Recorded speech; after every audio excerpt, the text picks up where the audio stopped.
সাধারণ জনগণ আসবে না। আসলে নিষিদ্ধ ঘোষিত সংগঠনের কর্মীরাই সাধারণ জনগণ বেশে আসতে পারে।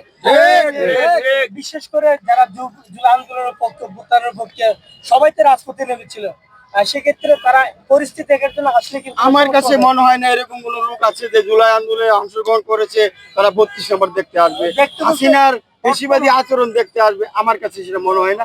এখন এটা যদি আপনারা ভালো বুঝেন, এটা আপনারা ঘৃণা দৃষ্টিতেও দেখতে আসতে পারে।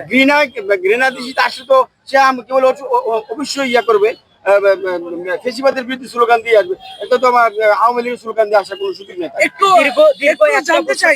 একটা বছর চলে গেল, আওয়ামী লীগের এখনো দৃষ্টান্তমূলক বিচার হলো না, এই বিষয়ে আপনি কি বলবেন? এটা তো আসলে সরকারের দায়িত্ব, এটা কোনো রাজনৈতিক দলের দায়িত্ব না। সরকারের দায়িত্ব। সরকার, আমার বিশ্বাস, আমাদের আশা, আমাদের প্রত্যাশা সরকারের কাছে এটা খুব দ্রুতই দৃশ্যমান করবে।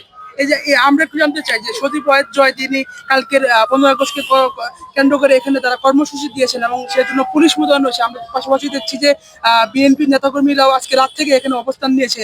আগামীকাল কোনো বড় ধরনের কোনো বড় আশঙ্কা করছেন বা কোনো সংখ্যা দেখছেন কিনা?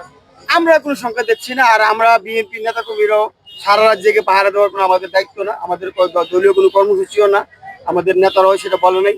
আমরা জাস্ট ধানমন্ডিবাসী হিসাবে, আমরা যদি ধানমন্ডিতে 17 বছর এই বাড়ি দ্বারা নির্যাতিত হয়েছি, এই নেত্রী দ্বারা নির্যাতিত হয়েছি, এই সংগঠনের লোক দ্বারা নির্যাতিত হয়েছি।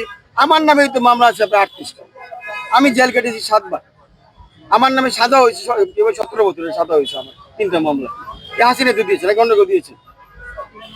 আমি কি এনে সন্ত্রাসী কাজ করেছি? তো সুতরাং আমি, আপনারা জানেন যে আমি ডক্টর আব্দুর রাজ্জাককে চিনেন তো সবাই নিশ্চয়ই, সাবেক খাদ্যমন্ত্রী। তার অত্যাচারে আমার চাকরিটা বলতে গেছে। বাংলাদেশ মেডিকেলে আমি চাকরি করতাম 30 বছর। 30 বছর চাকরি অবসান হয়েছে ডক্টর আব্দুর রাজ্জাকের বেশিবাদী আচরণের কারণে। আমি তার প্রতিবাদ করেছিলাম, যার জন্য সে আমাকে চাকরিচ্যুত করে। রাজ্জাক কাছে যদি আমাকে বলে যে আমি একটু প্রতিষ্ঠা যাবো, এটা কি আমার পক্ষে মেনে নেওয়া সম্ভব? আপনার পক্ষে মেনে নেওয়া সম্ভব? আপনাদের কাছে বিচার দিলাম, যারা কৃষিবাদী আচরণ করেছে তাদের বিষয়ে আপনারা যারা সাংবাদিক সমাজ আছে, আমার বিশ্বাস গত 17 বছর আপনারাও আমাদের পাশে ছিলেন, আগামী তো আমাদের জনগণের পাশে ছিলেন। আপনারা আগামী তো জনগণের পাশে থাকবেন, এই প্রত্যাশা আপনাদের কাছে থাকবে।